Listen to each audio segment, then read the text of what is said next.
जय माँ मंगला।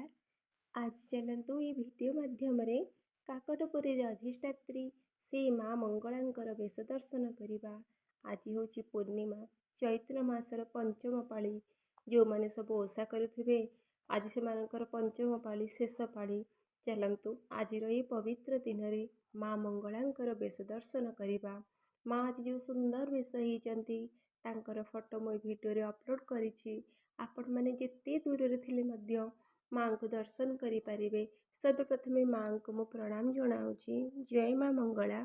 माँ आपण संतान आपणकर भक्त माने जो दुखरे अच्छी मनरे जो सब कथा उंकी मारुची माँ सबकि आपण पूर्ण कर दिंतु। दुख को नहीं सुखरे परिणत कर दिंतु। माँ एतिकी दया कर माँ, एतिकी करुणा कर। तुम पाद तले आमे सब शरण पशिचु माँ, रक्षा कर माँ, रक्षा कर।